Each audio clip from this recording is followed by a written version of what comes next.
دے وہ سب سے بہترین ہے، علم لینے دینے کا نفع۔ السلام علیکم ورحمۃ اللہ وبرکاتہ۔ الحمد للہ رب العالمین والصلاة والسلام علی اشرف الانبیاء والمرسلین وعلی آلہ وصحبہ اجمعین، اما بعد، رب اشرح لی صدری ویسر لی امری واحلل عقدۃ من لسانی یفقہوا قولی۔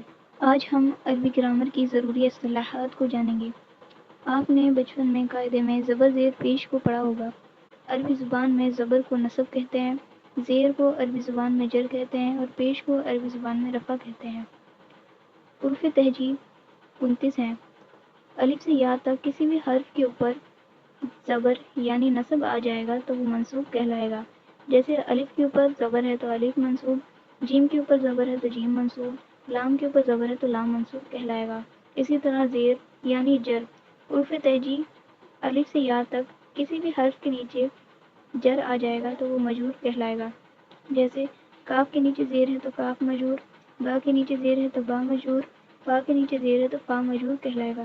اسی طرح پیش یعنی رفع تک کسی بھی حرف کے اوپر رفع آ جائے گا تو وہ مرفوع کہلائے گا۔ جیسے ہا کے اوپر پیش ہے تو ہا مرفوع، جیم کے اوپر پیش ہے تو جیم مرفوع اور زوا کے اوپر پیش ہے تو زوی مرفوع کہلائے گا۔ عربی گرامر کی اور بھی اصطلاحات ہیں۔ ہم جانیں گے واحد، تثنیہ اور جمع کسے کہتے ہیں۔ واحد کہتے ہیں جسے ایک چیز کے بارے میں معلوم ہو رہا ہو، جیسے مسلم ایک مسلمان۔ تثنیہ کہتے ہیں جسے دو چیزوں کے بارے میں معلوم ہو رہا ہو، جیسے مسلمان ہی دو مسلمان۔ جمع کہتے ہیں جسے دو سے زائد چیزوں کے بارے میں معلوم ہو رہا ہو، اس میں 3 بھی آ سکتے ہیں اور 10 بھی آ سکتے ہیں، جیسے مسلمون سب مسلمان۔ اب جانیں گے مثبت اور منفی کسے کہتے ہیں۔ مثبت جس میں کام کا ہونا سمجھا جائے اسے مثبت کہتے ہیں، اور جس میں کام کا نہ ہونا سمجھا جائے اسے منفی کہتے ہیں۔ جیسے کوئی کہے ہاں میں کھانا کھاؤں گا، تو اس میں کام کا ہونا سمجھا جا رہا ہے تو یہ مثبت ہے۔ اسی طرح جس میں کسی کام کا نہ ہونا معلوم ہو اسے منفی کہتے ہیں۔ جیسے کوئی کہے میں کھانا نہیں کھاؤں گا، تو اس میں کام کا نہیں ہونا سمجھا جا رہا ہے تو یہ منفی کہلائے گا۔ الفاظ 2 طرح کے ہوتے ہیں، ایک بامانی جس کا معنی ہو، دوسرا بیمانی جس کا معنی نہ ہو۔ جیسے چائے شائے، چائے کا تو معنی ہے لیکن شائے کا کوئی معنی نہیں۔ اسی طرح کھانا بانا، کھانے کا تو معنی ہے لیکن بانے کا کوئی معنی نہیں۔ عربی زبان میں تمام الفاظ بامانی ہوتے ہیں، کیونکہ ہم عربی زبان سیکھنے کے بعد قرآن و حدیث کو پڑھنے والے ہیں، اور قرآن و حدیث میں کوئی بھی الفاظ بے معنی نہیں ہیں، سب الفاظ بامانی ہیں، اس لیے ہم بامانی لفظ کو پڑھیں گے۔ عربی زبان میں بامانی لفظ کو کلمہ کہتے ہیں۔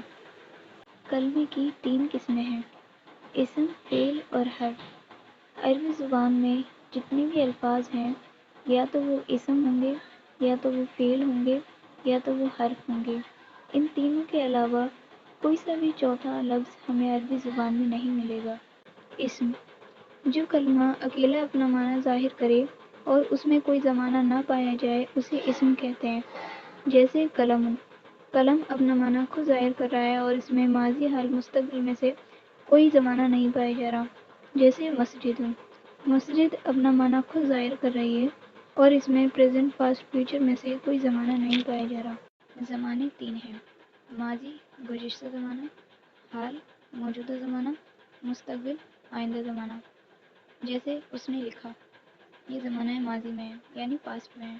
وہ لکھتا ہے، یہ زمانہ حال میں ہے یعنی پریزنٹ میں ہے۔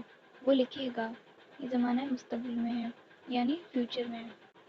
فعل جو کلمہ اکیلا اپنا معنی ظاہر کرے اور اس میں کوئی زمانہ بھی پایا جائے اسے فعل کہتے ہیں۔